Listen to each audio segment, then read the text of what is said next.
Video's on. Good afternoon. Welcome, everyone. This is United Way's Rally for Recovery, and this Thursday, we are here today to rally for basic needs. So thank you all very much. I'm David Ryerson from United Way, from the Community Impact Team. I am grateful to be here, and thank you for joining this panel today. We're going to be exploring how our community's safety net of basic needs has adapted and responded to our nation's public health crisis. As our community shares in its collective narrative of surviving this pandemic, things that we've all experienced, such as school closures, working from home, adapting to new normals, things that have changed since March. So many in our community are part of a separate narrative, an experience that is not defined by simply disruption and inconvenience, but actually a lack of access to the core essentials on which we all rely: shelter, food, and access to critical services.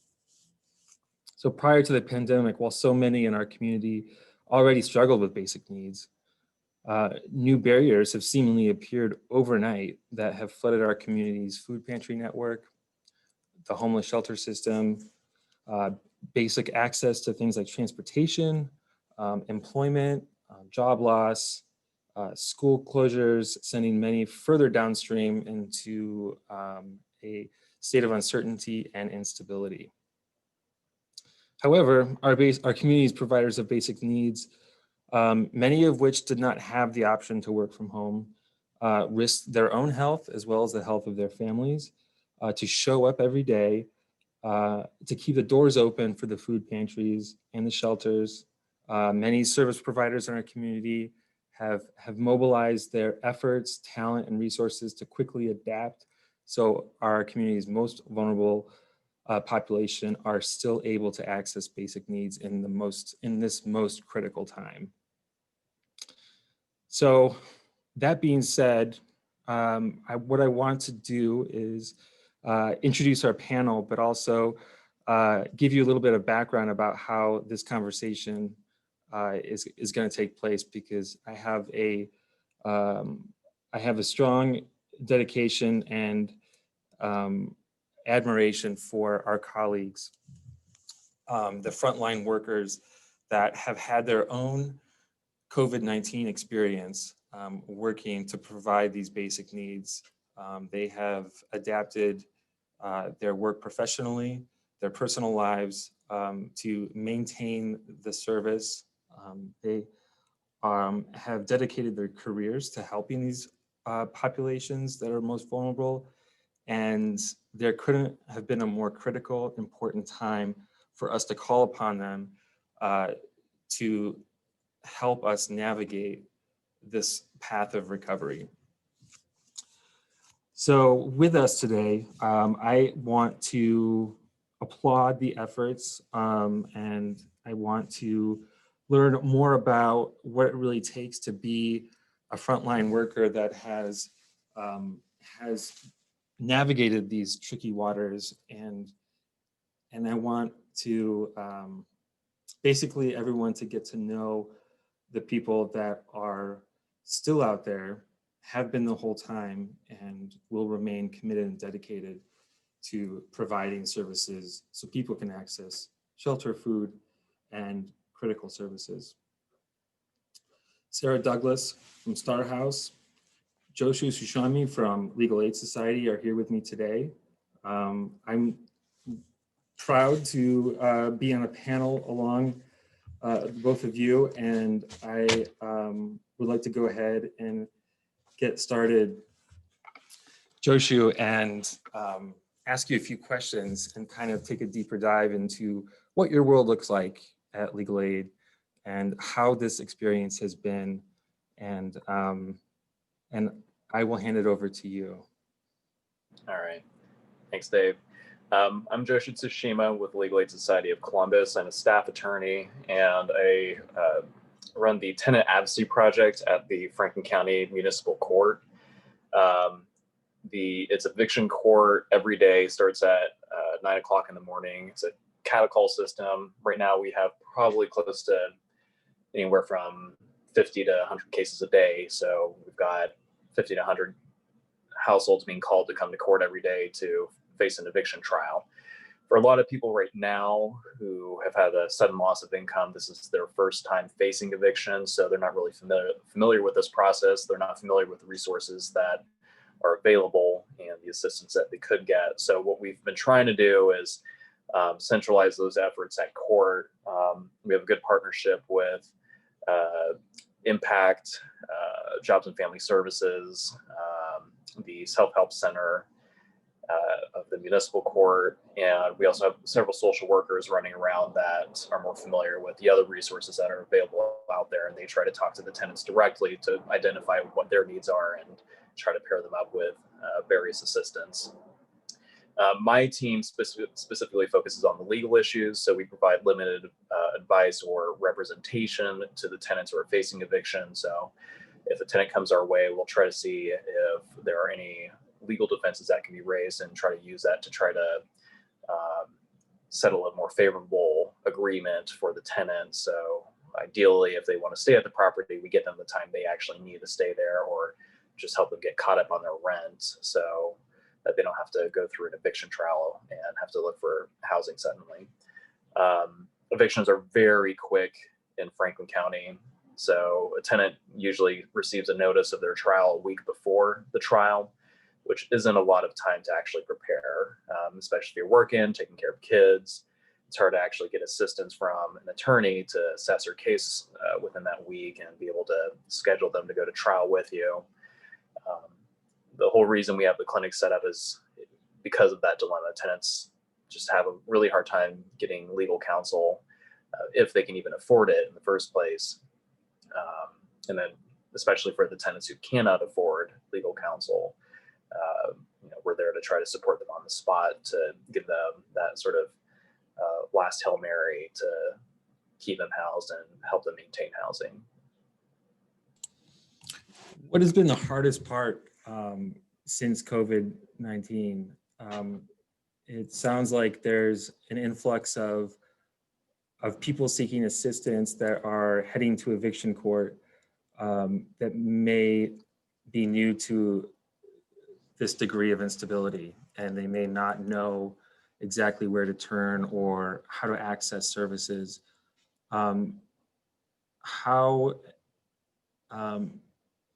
What is the biggest challenge you've seen since you have been at the courthouse through the Tenant Advocacy Project since COVID-19 relative to a year ago? I would say probably the most difficult challenge right now is anticipating the changes that are coming. Even when we can anticipate the potential challenges that are stemming from COVID-19, it's really difficult to find assistance in that anticipation. So even going back to say February and March, I was probably one of few people, even within our own organization, that was keeping an eye on COVID before it got to the States. But it got to that point where the data was showing that there was a strong likelihood that COVID-19 was going to come and that we could benefit from some protocols in place. So I was, this crazy guy running around the court saying, COVID's coming, you have to get ready. And, the judges, the magistrates, and the other attorneys are like, oh, it's not even the US. And then they're like, well, it's only in California. It's not even in Ohio yet. And I'm just like, just look at the data. Like, it's going to be here at some point, and we need to know exactly what we're going to do when that happens. So I would say for me personally, that's been the biggest challenge, is just trying to get everybody else on board to do more preparatory work in light of some of the glaring challenges that we are facing. So now that we're, well in the whole COVID reality, the challenge now is, well, how's that affecting everyone else? We were anticipating a flood of evictions probably back in April, and we weren't seeing enough assistance in preparation for people who are going to be losing their income, people who are not going to be able to pay their rent. And there's huge impacts, huge implications for mass eviction. So if we do not get that assistance, then what happens next? If people, are being thrown out of their houses in masses, then what kind of impact is that going to have on, our local community, on local economics? There's a lot of things that could potentially stem from this if we don't take proper steps. So for me, that has been my biggest challenge in running the clinic, is advocating for those anticipated impacts. But I would say, second in line with challenges would be just making sure that tenants are getting the access they need to the resources, or just informed of the resources that are available, getting that information out there. Say with the recent order from the Center for Disease Control and Prevention, where they place a moratorium on evictions for tenants who can't afford rent and had a loss of income. A lot of tenants just don't know that's available, so they don't know what steps they need to take to make sure the landlord doesn't evict them. And then, of course, the third challenge to that is making sure that landlords are actually following the order.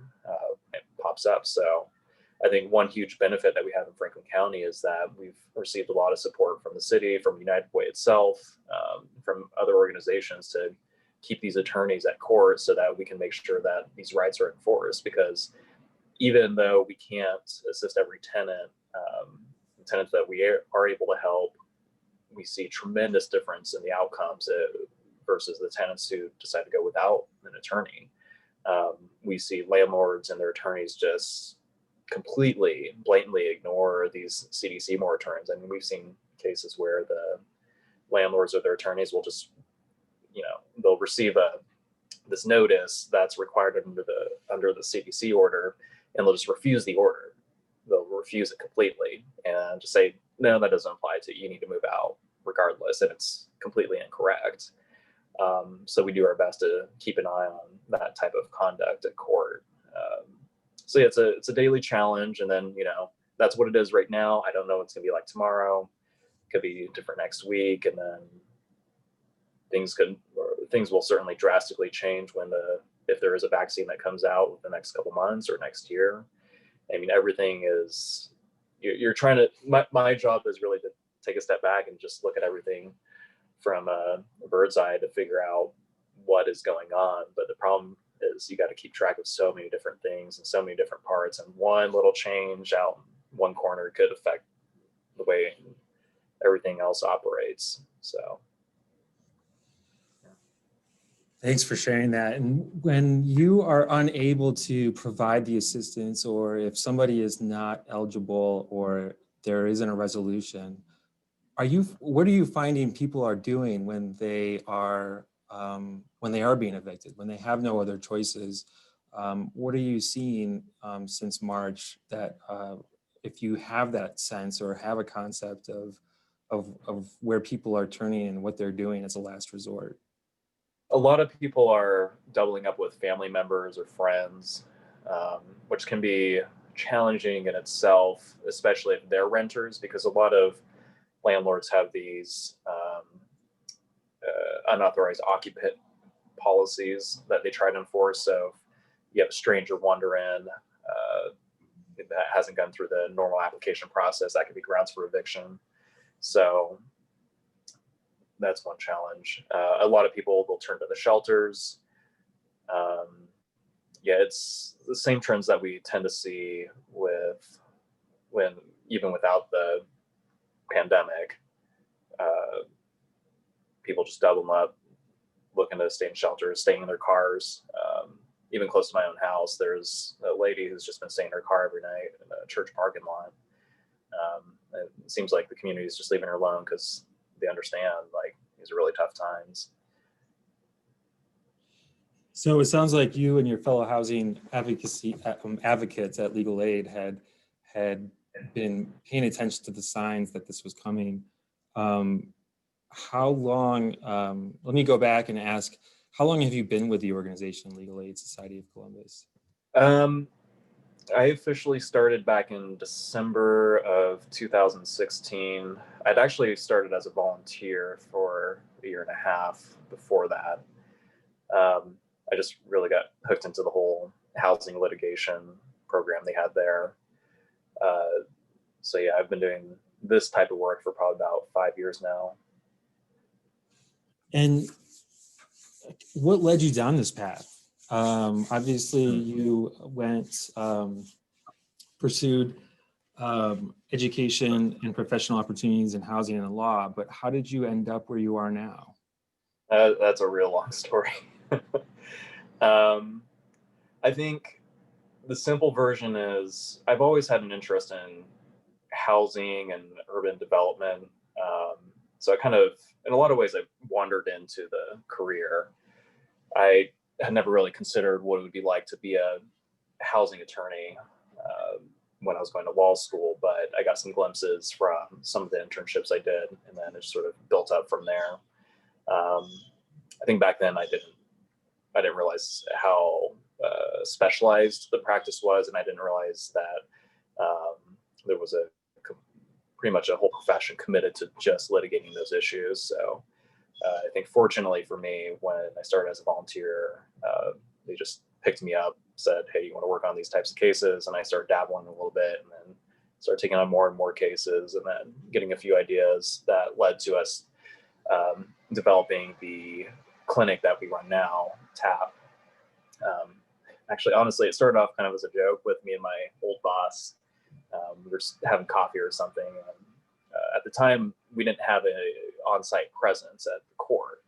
So the court was only really getting feedback from the landlords and their attorneys. And I was like, you know what, we should be there every day. We should be doing something to make sure that our clients' voices are being heard.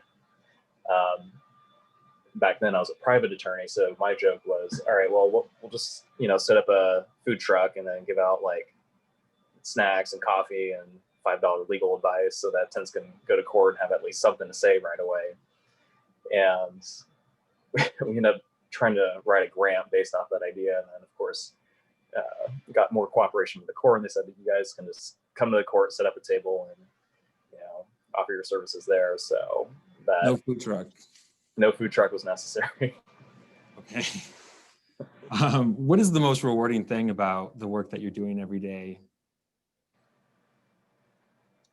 I think for me, it's getting a real insight on just how people work and how people interact and how they make decisions. And figuring out what my place is and trying to improve just how we grow as a community and how we handle these types of challenges. I probably would have been terrified to think that I'd have to be an attorney in the middle of a pandemic and trying to figure out changes in eviction law on a day-to-day basis. But I think that work in itself has been extremely rewarding because it really demands my greatest ability as an attorney. These are the sort of things that I think most students who are going to law school think they're going to be doing. They're arguing the law, studying the law, really trying to figure out how to make impacts on the law or use the law to make impacts in their communities or to really make a difference that means something. Because a lot of people, they end up just going to work every day, reviewing contracts, reviewing insurance claims, and it can get pretty mundane.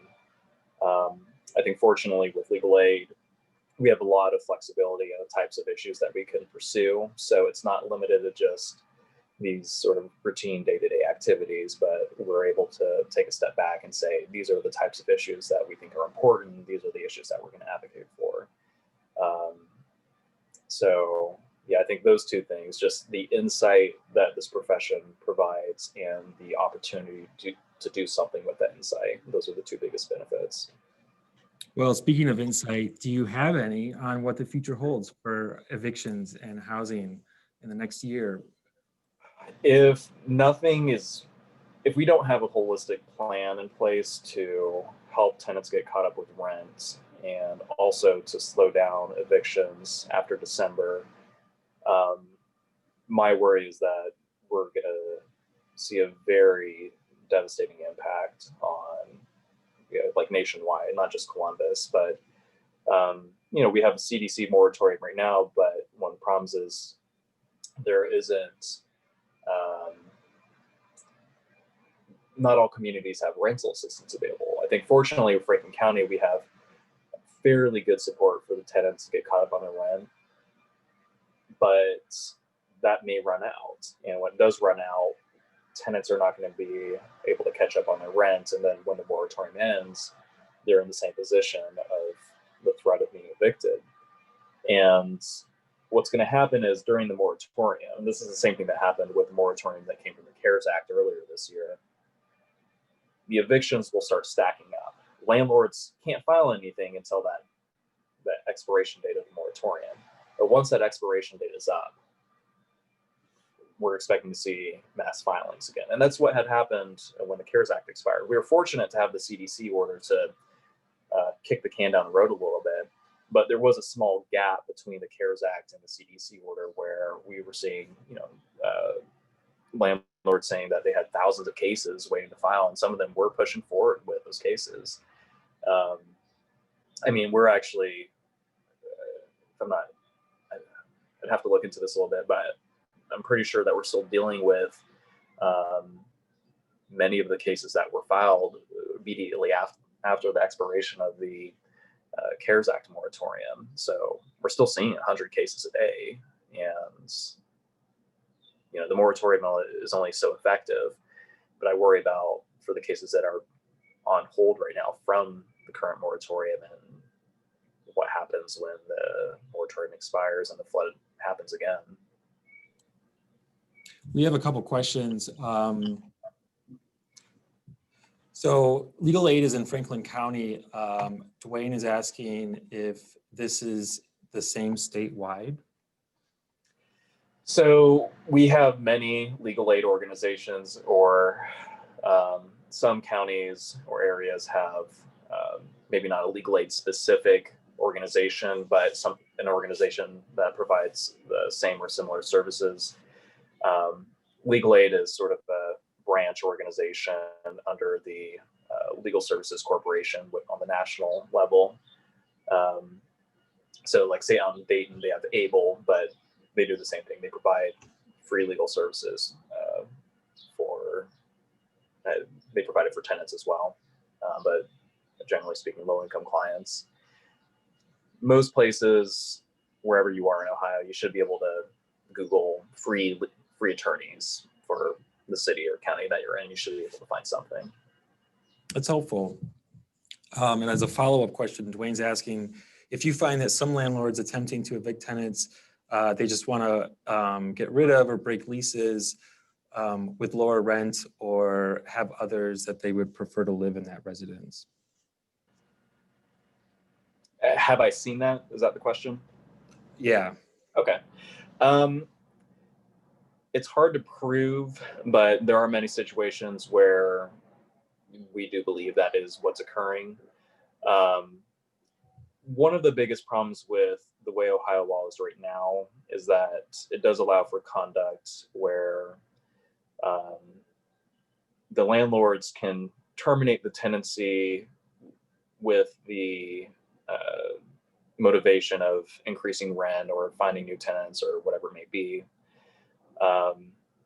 One of the big differences between Ohio and some other states is that landlords can terminate the tenancy without cause. So when the lease expires, they don't have to renew the lease. They can just tell the tenant, we're going to give you a 30-day notice that we're terminating the tenancy, and that's going to be done. You have to leave.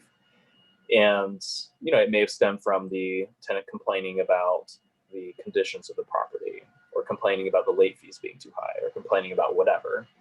And the landlord, instead of responding to those complaints, they'll just say, all right, well, I'm just going to wait until your lease is done, and then you have to leave anyways, and I don't have to deal with it.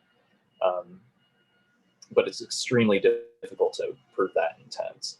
So we end up getting stuck with these situations where we end up having to advise our clients that, with the way Ohio law is, you're required to leave the property just because your landlord wants you to, and that's it. But if you're up in, say, like New York, the landlords need to have a reason for terminating the tenancy, and it can't be just because, oh, the lease is up. And that has to be especially difficult for people that are already adversely impacted by the effects of COVID-19. Yeah. I want to ask one final question, and that is for today and for throughout the pandemic. For whom do you rally? Do you have a kind of an inspirational North Star that keeps you dedicated to this work and advocating for these people?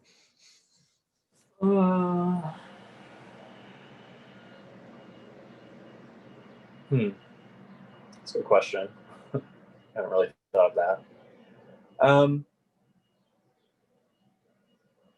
I think I'm largely motivated just by the companionship that I have from my colleagues and the community around this work. It's really hard to single out a single person that keeps me, is like kind of my role model for everything, because everybody that I work with provides very different characteristics that I see as being part of like a larger whole of us as a group. So I think it's really more of a faith in all of us being able to figure out how to get through all, the pandemic, and really just address the whole issue of what it means to have a home in Columbus. And yeah, I'm really motivated and hopeful from just seeing how people have been approaching that around here, because I think everybody's on the same page for that. Well, Joshu, I just want to say on behalf of United Way and the rest of the community that we are grateful that you're doing the work that you are doing. It's inspiring to learn what keeps you motivated in these very difficult and confusing times. And I trust your ability and talent to prevent these evictions, keep people housed, and continue your career in housing advocacy. So I thank you very much for spending some time with us today. And I'm going to hop over to Sarah.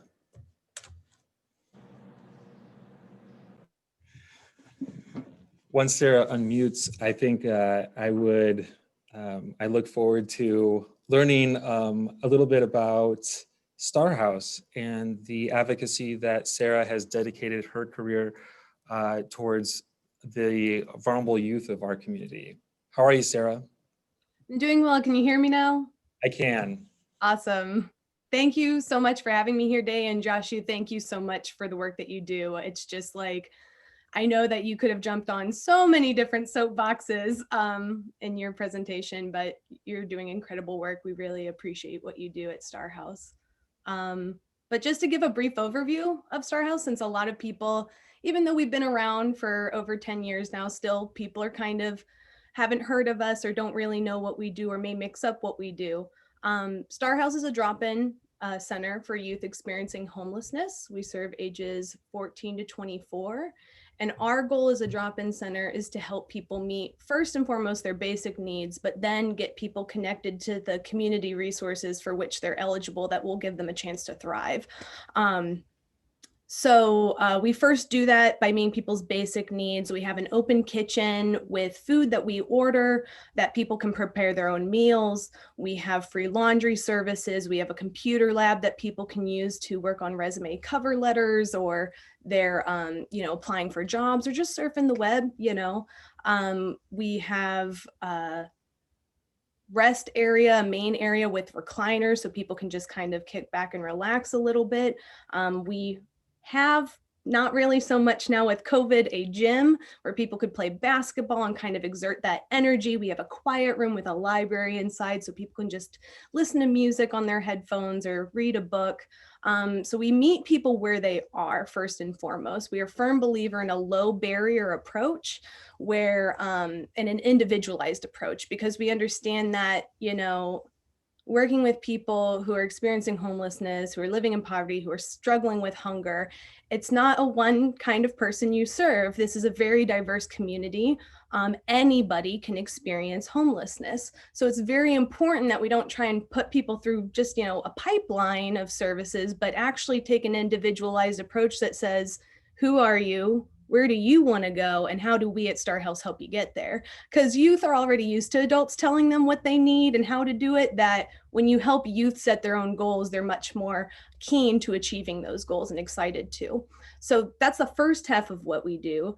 The second half is that we connect people to those resources that they're eligible for, those crucial resources. And we do that through a couple different ways. The main way being our clinical staff. We have 2 case managers and 2 therapists on staff who meet with people, providing that individualized approach, doing counseling, very minimal case management, and mostly resource connection. You need your ID. Well, let's get you, your ID. You need your birth certificate. You need job connection, legal aid connection, medical resources. That's how people usually get connected, is through our therapy or clinical staff, excuse me. We also work with a plethora of partners, legal aid being one of them, Columbus Urban League, Mount Carmel Health, Nationwide Children's, just naming a few, who often come on site providing their services, bridging that transportation gap that many people experiencing homelessness face, to meet people again where they are and let them know about this resource that's available to them. And the reason this is so crucial to Starhouse's mission is Starhouse wasn't created to reinvent the wheel. We recognize that there are incredible resources that exist in the Columbus community, but people just aren't aware of them or understand. They only either have the access or understand how to access these resources.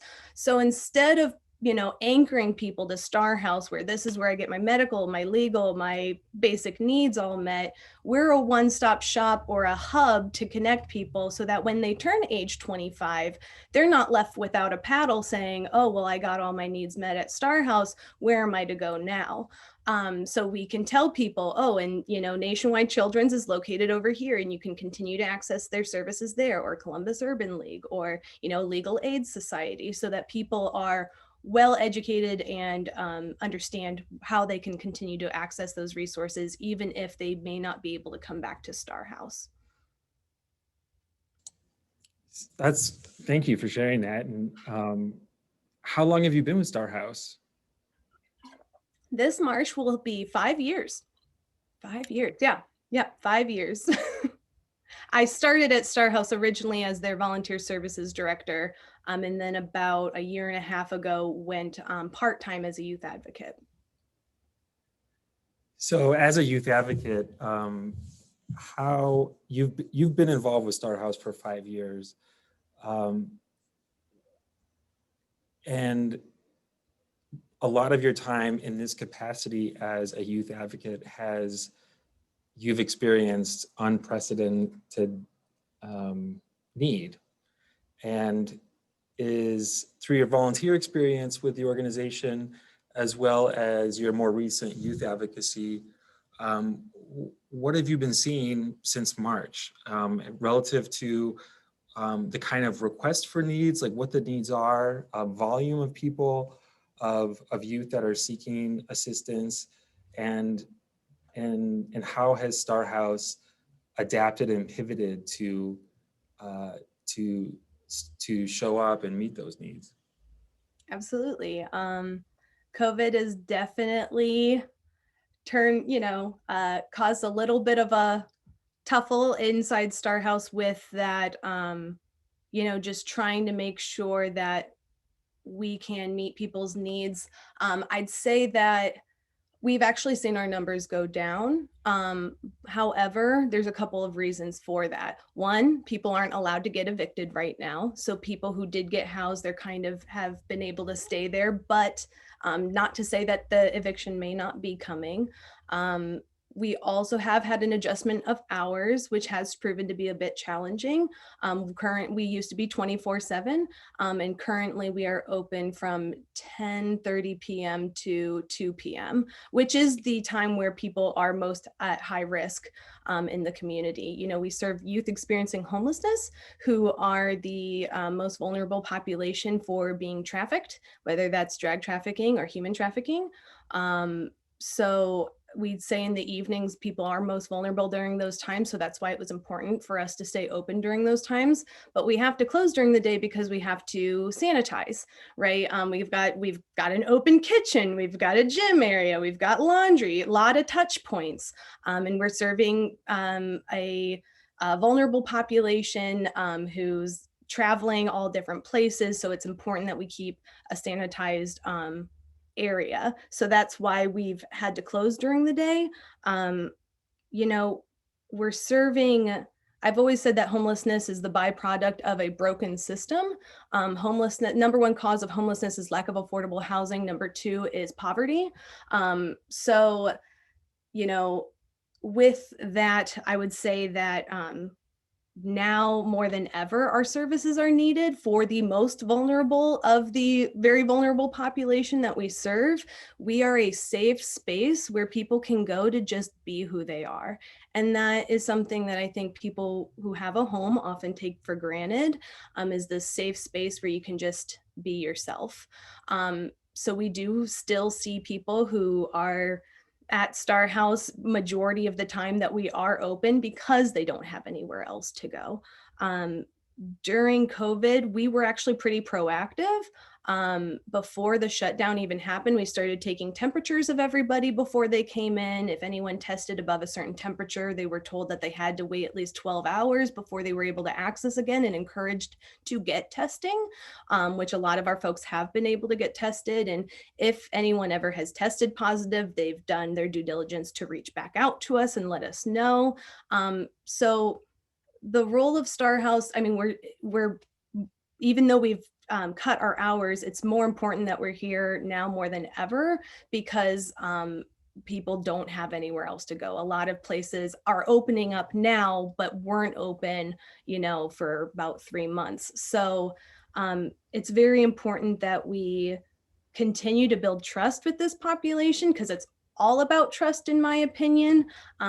Most of the people we serve don't trust adults because the adult in their life did not protect them from experiencing trauma. Usually there's layers of trauma, but we know all of our folks have experienced trauma because everyone's experiencing homelessness, which is extremely traumatic. So it's very important. It's always been a big part of our mission that we develop trust with every individual we serve at Starhouse. Get to know people for who they are so that people can trust us with their well-being, can trust that we are looking out for their best interests, and we're not just telling them what to do. We're not just telling them to wear a mask because we're being, you know, power hungry. No, it's law right now, and you've got to do that not just to protect yourself, but to protect others, which, you know, everyone loves wearing a mask, so that's not been an issue at all. Just kidding. It's, people get upset about it, but they're getting much better. You know, social distancing, all of these things, it's difficult for anyone to go through, but as an adolescent, it's extremely difficult to adhere to those rules. So over time, though, people have been responding more, again, because we've developed that trust with the folks that we serve. Another role of Starhouse has been helping people coast while they haven't had jobs. A lot of people were about to get a job and then didn't get the job because COVID hit. A lot of people lost their job but weren't eligible for that unemployment after they lost their job. And then to try and find another job was extremely difficult because not a lot of people were hiring, and a lot of people who were hiring work from home. And because our folks don't have a home, they don't have the resources to be able to do those jobs. So there's definitely been a lot of challenges with COVID, but Starhouse has been doing, I think, the best job they can to meet those resources or meet those needs. Although youth cannot come to Starhouse after they've been housed, which it used to be after someone's been housed, they have up to 6 months to come to Starhouse, because we believe in that case management being a crucial part of them sustaining their housing. we've had to tell people it's a stay-at-home order, you can't come back as soon as you get housed. However, our clinical team has gone above and beyond to meet with people outside of Starhouse, making sure they have all the resources they need to be able to sustain that housing. So there's a lot of information that you shared with us about how Starhouse has made those adaptations to effectively respond. And I want to revisit and ask you about one in particular with the hours changing. Now, as far as the youth advocates at Starhouse, switching those hours to the night, that has to be a challenge too. There has to be barriers of getting the staff of Starhouse to commit to a whole new schedule, one that is, a third shift at that, and accessing if they need transportation as well. So was there any challenges for maintaining that continuity of trust through the staff that were willing to, that had to make that pivot from the previous schedule to the new schedule? Absolutely. It's been extremely trying on staff. We're hiring right now. We were hiring before COVID, but there was the hiring freeze that happened with the shutdown and everything. And we want to make sure who we're hiring is getting well trained. We have lost staff along the way, predominantly, I would say, due to the hours change. We've always been, like I said, 24/7. That means we've had first shift, second shift, third shift staff. Here we've completely removed our second shift. Before doing that, we had adjusted hours where first shift staff were, instead of coming in at 7 a.m., we're coming in at 3 a.m., which was extremely difficult for a lot of people. There were, with the removing of second shift, people are coming in a completely new schedule that's for some people just hasn't been sustainable, hence why they've had to leave. But I'd say that hopefully the intention is to eventually go back to 24/7. This is a temporary adjustment of hours because we understand the need, because it's with serving a vulnerable population, we have people who are literally running away from very abusive situations. And the idea of someone, coming or to our building on a time that we're not open is something that I think keeps all of Starhouse staff up at night. Everyone I've ever worked with at Starhouse is extremely loyal to the youth we serve. We all have really big hearts. We want to do the best that we can. And Starhouse, is operating to the best of its ability. But if we didn't have enough staff to staff all 3 shifts, and we needed to be able to close for cleaning and things, this is just where we found ourselves. And unfortunately, we've lost some good people due to that. But our hope is that, during this downtime, we've been enhancing training for a lot of our youth advocates, so that when people are onboarded, they're onboarded with as much information as they need to be successful in their job. Thank you. And I want to make sure that I ask a question that's in the chat. What happens to those test positive? This is going back to the earlier part of our conversation with taking temperatures and COVID. Do they need to stay away for a period of time? Yes, they have to stay out for 2 weeks from the time, usually their medical, the doctor that they've seen that's diagnosed them has given them this information of how long they need to quarantine themselves. There was a gentleman who reached out. I was actually a person who took the call when he called us to let us know that he had tested positive, and that was at OSU Medical Center, and they actually set him up with a hotel for 2 weeks, which is incredible. Very progressive. Let's keep that going, because there's not enough respite for people who are struggling with medical conditions but don't have a place, like have a home to go to be able to recover. So that's great that OSU is doing that. I don't know how many other hospitals are doing that. But yes, they are told that they are in strict quarantine. We then have to look back on cameras and see how many people they may have come in contact with, and then inform them that they would need to go get a test. Staff, youth, partners, whoever it might be, just to make sure that we're maintaining a cleanly space and not putting other people at risk. So if you had a crystal ball, what do you see for Starhouse over the next year, and how can we be helpful? Whew.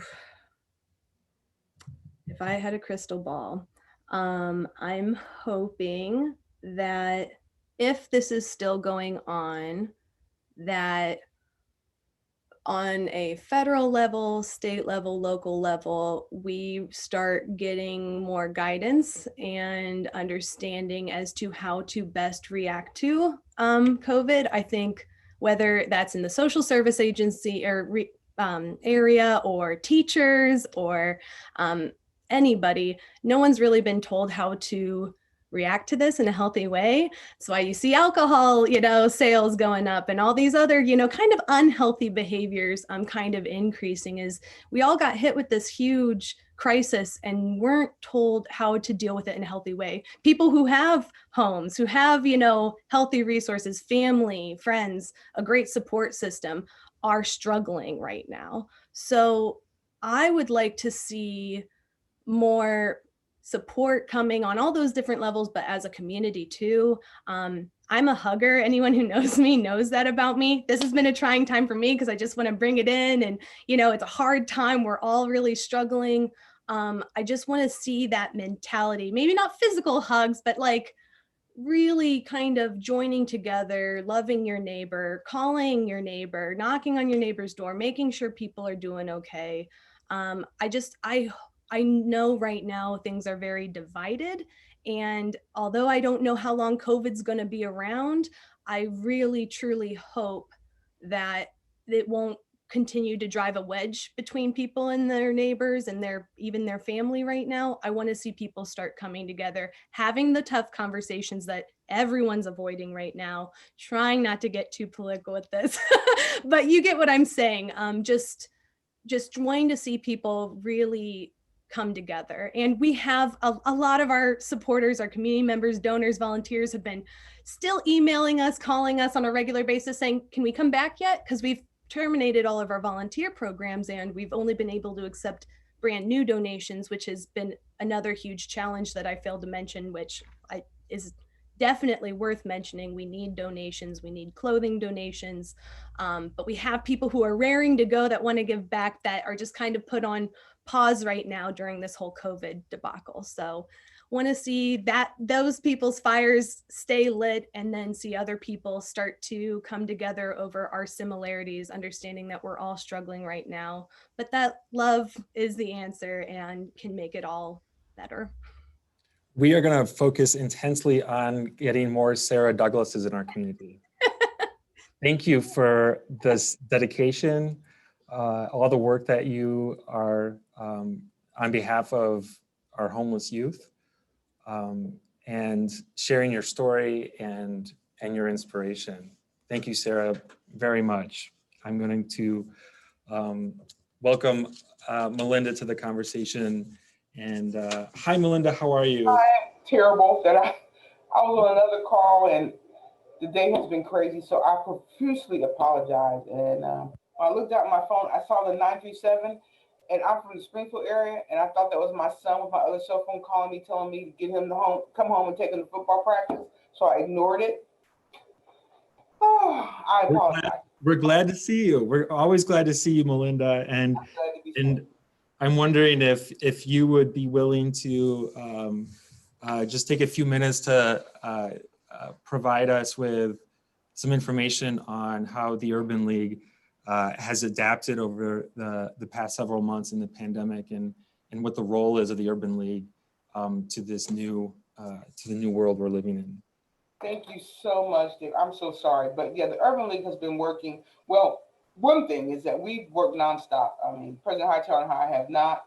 We work remotely maybe 10 days. Most of the time we're here working. We've had some essential workers that have come in and made sure that our housing stabilization dollars are out to keep people in their houses. I started off at 8:30 this morning with a call from President Hightower around the CNN special. If anybody saw the CNN episode at the eviction court down here, and showing homeless families, the people that were being evicted, dealing with that. The Urban League has really, I mean, what they say, swords are sharpened in fire. And I would say that COVID has really sharpened our our determination to be very specific in how we address needs. So we've had a number of programs that addressed direct needs with respect to people that are harmed by COVID.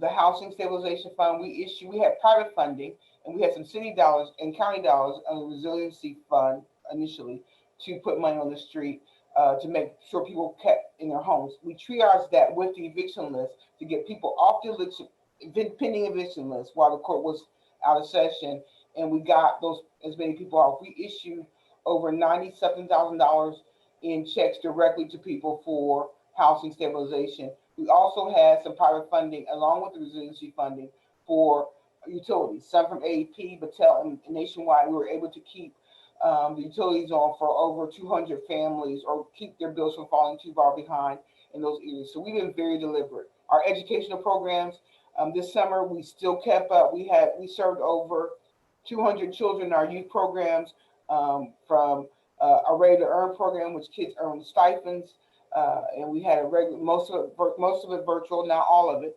We had IMBK, a Young Genius program, where we did robotics. We even had them do a robotic demonstration at Topgolf. We've been very, very conscious about making sure that we're reaching our clients where they're needed. Right now, we're very much involved in learning extension centers. We're having services. We're doing learning extension center support at KIP and also at Beatty Recreational Center. So our efforts during COVID has to be the first provider for the community that we serve, whether it be dealing with issues relating to job placement, to the extent that we can, if it's home stabilization or housing stabilization, if it's issues around educational equity and making sure your children are getting what you need, from Chromebooks to hotspots. I think we pulled out of the box to think of everything we possibly can to make our spot a safe spot during this time. We appreciate our funders for allowing us to keep that. The IB&K program that is in part funded by United Way, of course, with respect to those efforts. We had a great summer, despite all the things that are going on in families, making sure that they can at least, we can mitigate some of the harm. Through our NVIP program, which are not violence prevention program, understanding idle time for youth is a bad thing. So we're trying to reach them where they are to make sure they're meeting, that they're surviving. And our whole effort this year at Urban League is something that we're doing called Survive to Thrive. You come in and you're surviving, we want to get you to the thriving area. So we haven't pushed back on any of our initiatives programmatically. Actually, we're moving forward, we're running toward them to try to address them in these difficult times. So we appreciate all our funders. We've been very successful in receiving dollars this year. For our big give, dollars were bigger than they've ever been. But our work is hard and it's important. And without partners, we couldn't do it. So we certainly appreciate that. And if I can take one more minute, what I've been working on today, as a matter of fact, is there's a new initiative that many of you may be hearing about that Councilmember Brown has relative to COVID patients. We're going to be providing support to people who have COVID and are off for 14 days. So we've been asked to execute a plan that gives cash money to people that lose their salary because of the quarantine. So we've been known as the executor here over the last few months. And so that's an example of it. So we're working hard. We pivoted. We had to, and we're going to keep pivoting because we're going to have to. But we're ready to address the challenge of that. So we also recently, and I'll share with you, you're the first because this was the calls we were on this morning, we did the Equity Alliance Fund, where we granted $1.6 million to minority businesses. We did the final reviews this morning. That money is gone. We thought we would have to spend it by November 30th, and we're going to struggle. We had 863 applications. We issued 1.6 million today, awarded, and so we'll have a celebration doing that. So that's money directly into the hands of minority women-owned businesses that will be impactful so they can keep employees and stay open. So we got a lot going on right now. And if you know anybody that needs help, we got one more thing that I'm doing. If anybody knows someone that is non-TANF, that does not meet the TANF eligibility requirements, but has a housing stabilization issue, would they call me or call our office immediately? We have some emergency funds from a nonprofit, from a non-governmental entity that we can supply. We can give them up to $1,500 so that they can keep their house, keep their apartment, keep their utilities on. And we're going to be issuing those checks next week. We've done it before. Right now, we got a lot of the restaurants, and so we're going to be doing others. So look, we're trying to be on it, and all things, all people can't do that. But thank you. I know I talked a lot, but I'll stop. Melinda, our community, I am grateful, and I know that on behalf of United Way and the rest of Franklin County, we are grateful for the role that you've played with the Urban League, the role, your commitment to service, and I just want to know for whom do you rally? How you have spent many years dedicated to these causes and to the Urban League and to the city of Columbus, and I want to know, who inspires you and. Well, you know what? I was laughing about this the other day. My family laughed at me. I wanted to be a civil rights lawyer since way back. I mean, I've just been like this. And we have these little films for my family because, I have from a big family, extended and in my own nuclear. And they would ask each person what they want to be. And they said, Melinda, what do you want to be? I was like, I want every Black person to know my name and every poor person to know my name. That's just who I am. So I always go to the people that are most marginalized and try to do the best I can. It's not always good enough, but that's where my heart is. And I love helping people that are not heard, because having voice and agency is so important. And I've been committed to that for as long as me saying that I want every Black person, every poor person to know my name. And my dad said, well, that could be good and bad, which is right, which is right. But so that's what guides me. And the Urban League is a perfect venue to do that. In the city, the state, everywhere I work, anybody tell you, Dave, I'll go to the floor for somebody that can't speak for themselves or isn't in the place to raise the issue, even when it's uncomfortable. I mean, I just can't help it. I've always been like that. So I love all of us in this work because I know people can get a job anywhere. I don't care what they say. I mean, you can. But people who do this, that's because their heart's in it. So whatever I can do while I'm at the Urban League or anywhere, if I can help and if I can encourage or advocate, I'm more than happy to do that. It's an honor to serve. Well, we are grateful, and I thank you very much. And now I am going to try to figure out how to replicate all of you and get more people involved in our nonprofit community and hopefully inspired to this kind of service, especially in this great time of need. As I close this out, I want to thank everybody once again. I'm humbled to be on a panel with you, and I just want to note, even though United Way of Central Ohio, we've focused our efforts on COVID-19 relief through our COVID-19 Community Response Fund. We were able to quickly raise and distribute almost $2 million to local nonprofits that provide relief to people disproportionately impacted by the pandemic. So we want to thank everybody on the attendees and the service providers on the call for making this happen. But I would be remiss if I did not echo sentiments that we've all heard throughout the year, is that it is not a sprint, it's a marathon. And this work is going to continue, and we have a long journey ahead of us. We are going to continue to focus our efforts on providing support for both COVID-19 short-term relief, as well as the long-term recovery. I want to thank everybody for joining. I want to thank everybody's willingness to support this work. And please reach out to me or any one of the panelists with any additional questions. And I hope that somebody was inspired to pursue some time and talent and treasure to the cause of basic needs and on the nonprofit service community. So thank you very much. And with that, I will close this out. Thank you. Everybody have a great day.